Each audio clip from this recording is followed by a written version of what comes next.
guys? It's your man, Coach Richie Rich, Coach Babs. How you guys doing? Thanks very much for coming to the Think Strong, Be Strong channel. For those of you who've already been here, welcome back. For those who are brand new, welcome aboard. Now, before we get started, if you don't mind, please can you click the like and subscribe button, which is at the bottom, and also hit the notification bell if you don't mind, and obviously just to let you guys know whenever a new video pops up. Now, without wasting any time, let's jump straight to it, shall we? Hey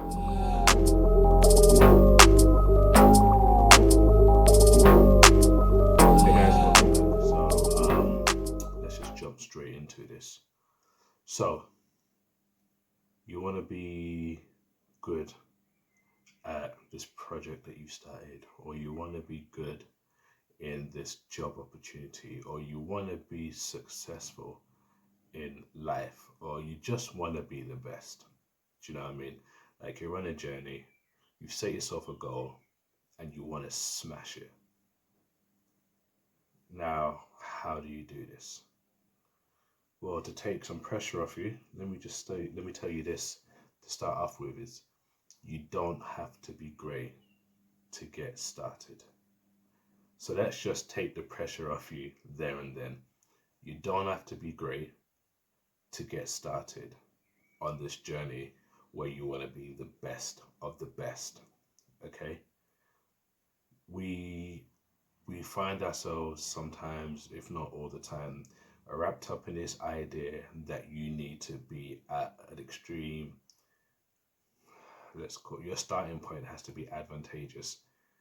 And this advantageous starting point most times requires you to have a lot of money, especially if it's a business startup, a lot of money. If it's a relationship that you're just about to jump into with that guy or that girl of your dreams, you want to have all your ducks in a row. You want to make sure you're driving. You want to make sure you've got the money. You want to make sure you've got the clothes. You want to make sure your lifestyle isn't too hectic. You know, if it's if it's a project, you know, you want to get all your blueprints and everything up to top spec.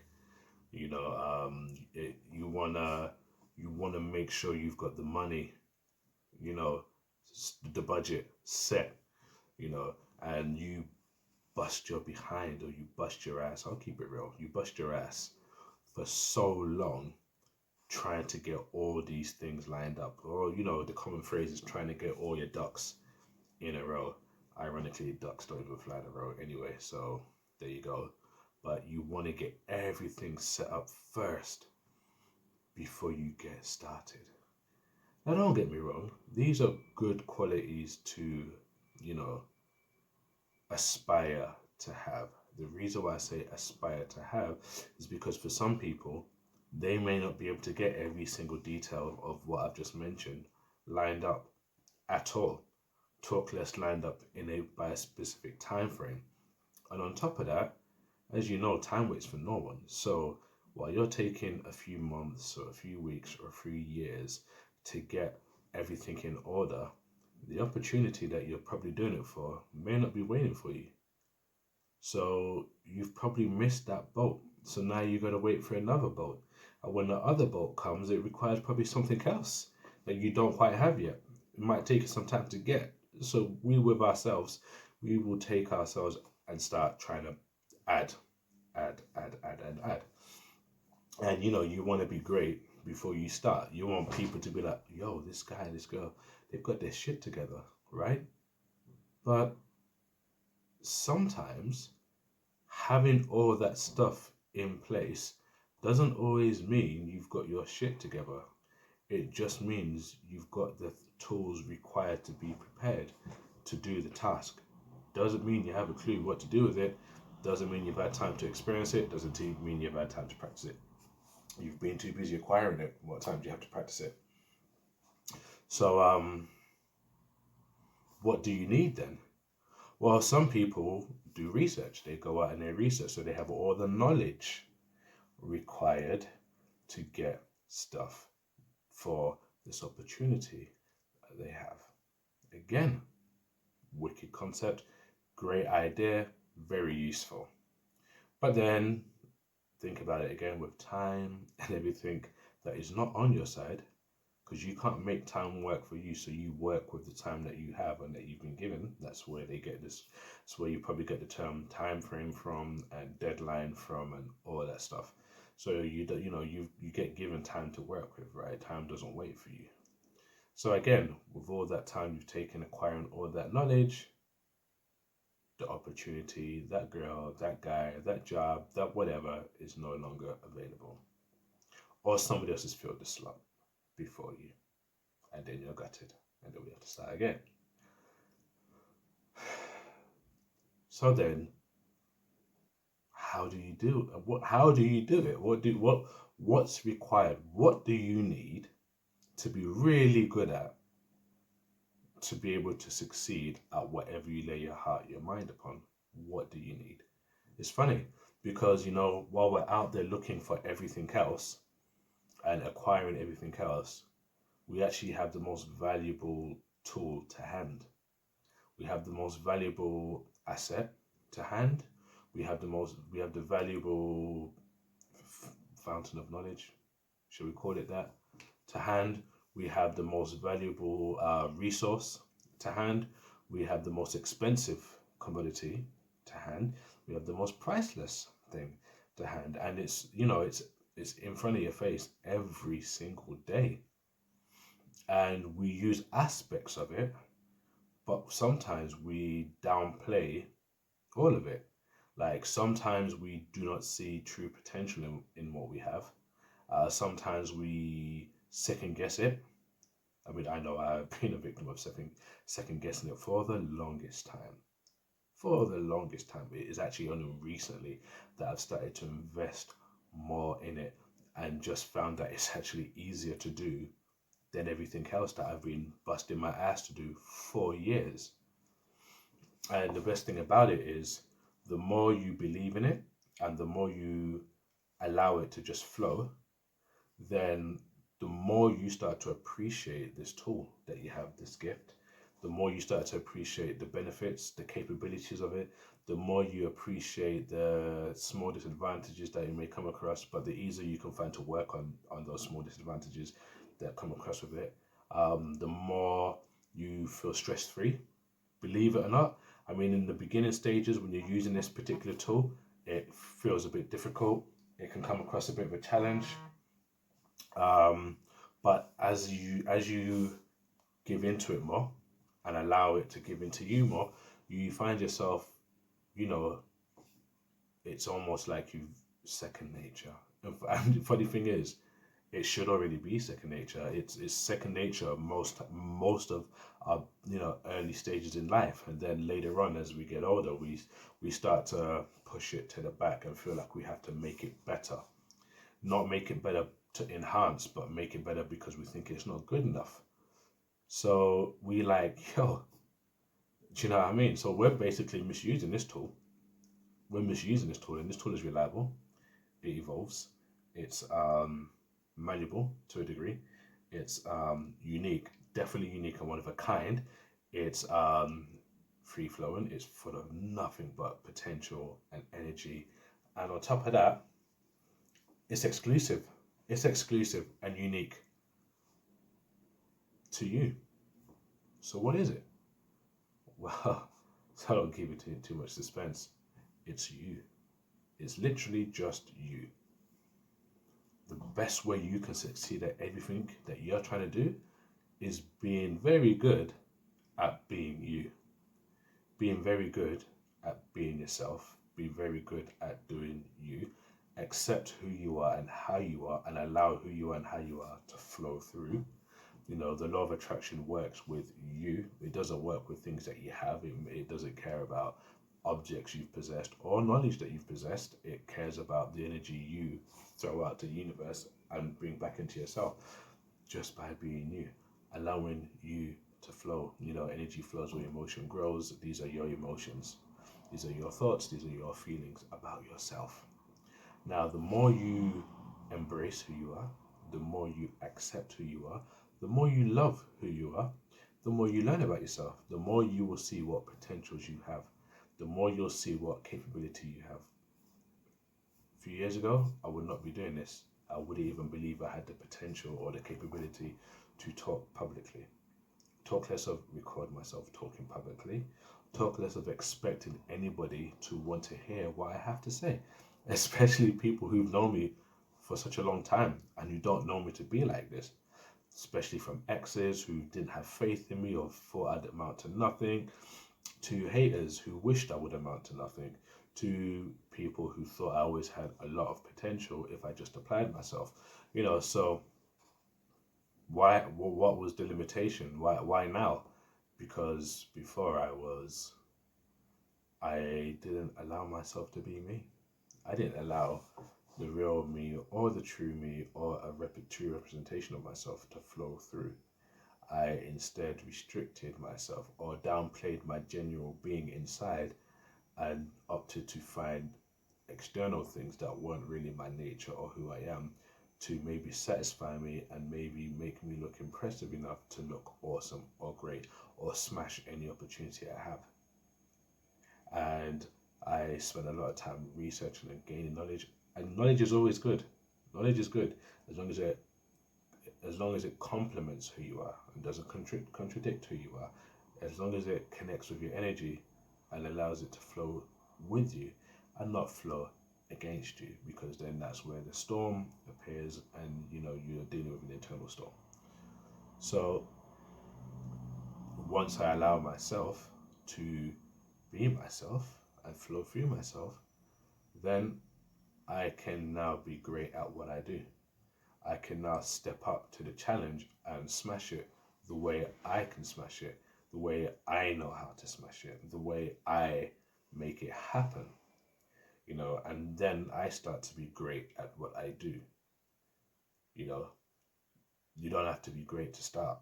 You just got to be you to start and just do you and be the best version of you. How do you be the best version of you? Because everybody says, be the best version of yourself.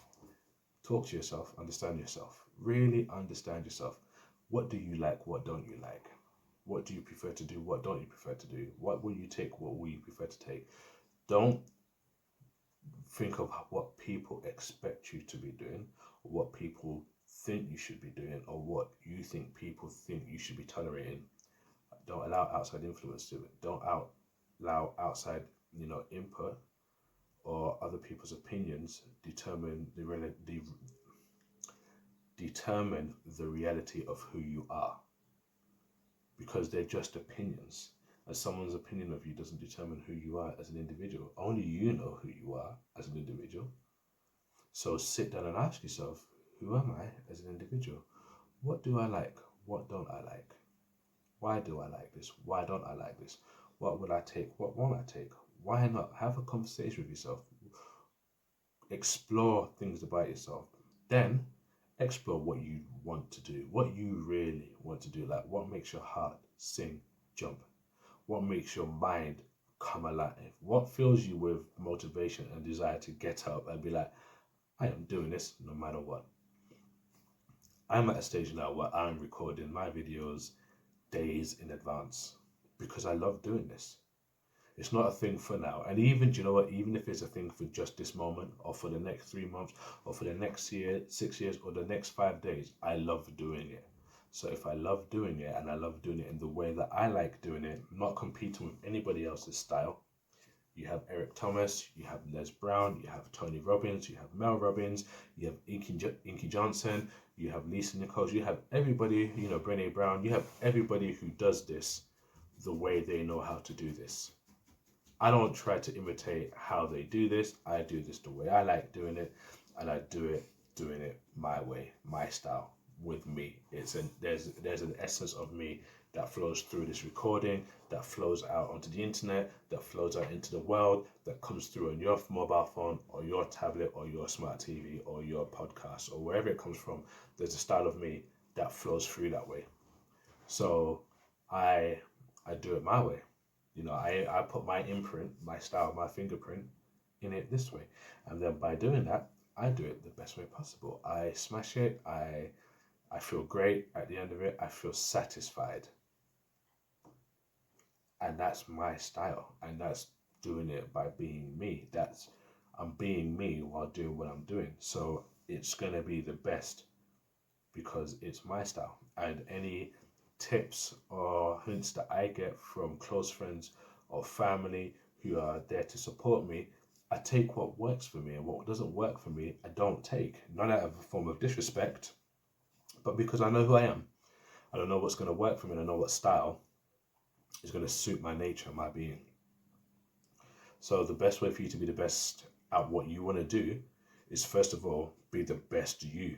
Like, being the best you means being one with yourself and knowing what makes you tick, how it makes you tick, why it makes you tick, and then making sure that when you tick and so you tick so loud that other people can hear you in your way. So then no one can come up to you and tell you that you ain't good enough. And when people ask you, man, how do you do what you do, man? Like, you're so, how do you, just tell me, how do you do it? You can tell them and say, like, I just do me, man. I just do it as me. Like, I'm me. Like, when I come to the stage, I'm me. When I come to the mic, I'm me. When I come into the office, I just do me. I don't know how to do how Sarah does it, how Jeff does it, how Jerome does it, how Dwayne does it, how mom does it, how dad does it. I don't know how to do it like them because I ain't them, but I do know how to do it like me. And if there's one thing I'm good at doing 100%, it's doing me. And that's not an arrogant statement. That's a confident statement because you're saying it with confidence and humility, not with arrogance, and like, man, you can't be me. It's not. That's not what we're doing here. We're just knowing that the way to be the best at what you do is being the best at being you. Because let's face it, God, the universe, or whatever it is you believe in, gave you a unique ability. Gave you uniqueness. Gave you uniqueness. It's in the term unique. You understand? He gave you you. He gave you an essence. You got spirit. You got given something that I didn't get given, or your neighbor didn't get given, or your partner didn't get given. No matter how much. And the funny thing is, no matter how much we look up to the people who inspire us in life, remember, they got given something unique to them. That's why you're inspired by them. But you've also been given something unique too, for other people to be inspired by you. And I find that sometimes we act the best version of ourselves. If you're not tapped in to that way, you do it subconsciously without realizing. It's like on the days when you're like, fuck it, I can't be asked, fuck it. On the days when you're like, fuck it, I can't be asked, you actually smash goals more because you're just yourself. Then you ain't acting, you ain't trying to be what society wants you to be, you ain't trying to be what the officers asked you to be like, you ain't trying to be like the number one performer because of the way he does things. You just being you. And sometimes, if you notice, you get a whole lot more done, and you do it to a standard which is much better than the standard you've been forcing yourself to do in a way that isn't who you are. And that's by just thinking, fuck it. That's like allowing your subconscious to drive. So imagine if you asked your subconscious, what are you really thinking or feeling when you take over? Shoot, I'm just being me. So then you tap into that aspect of you just being you and make it a conscious effort to just be you. And yeah, you might be going, what do you mean make it a conscious effort to just be me? How do you make it a conscious effort to just be me? Dude, you trust me, some of y'all don't know how often you actually make it a conscious effort to be anything else other than yourself, unless you're pissed off or unless you're sad. But sometimes, most people, when you're trying to succeed, you mimicking other people's ways of being successful. They're other people's ability of successful. You try to do what other people are doing to be successful. And we use that phrase, there's no point in reinventing the wheel. But you are reinventing the wheel because you try to roll like them guys. But you can't roll like them guys because you ain't them guys. So you are, in essence, trying to reinvent the wheel. If you don't want to reinvent the wheel, roll like you. Be like you. You've grown so much in life anyway. You've evolved so much in life anyway. So you've developed so many different skills that are meant for your character and your being anyway. So you can roll and still, pick up traction, get far, be successful, be known, be remembered, leave a mark. You can still do all that by just being you and rolling like you. So there you have it, guys. How to be the best at what you do and be successful at what you do. Be you. Be the best you. Ask yourself, what do you like? Ask yourself, what don't you like? Ask yourself, what will you tolerate? Ask yourself, why won't you tolerate it? And ask yourself, what do you really want to do? What do you really want to do? What do you really want to be? Who do you really want to be? Where do you see yourself, and why do you see yourself that way? And how would you do it if nothing else was influencing you to do it a specific way? How then would you do it? But when you find your answer of how you would do it, if nobody was watching you, or if nobody was judging you, or if nobody was looking at you like, yo, show me what you got, how would you do it? But when you know that answer, then the next question for me to you is, why are you not doing it that way then in the first place? Sorry guys, I hope you enjoyed this video, and if you did, please leave a comment in the box below. I appreciate all the feedback. Like I always say, live your life one step, one rep at a time. Think strong, be strong, and remember, impossible is nothing. Peace.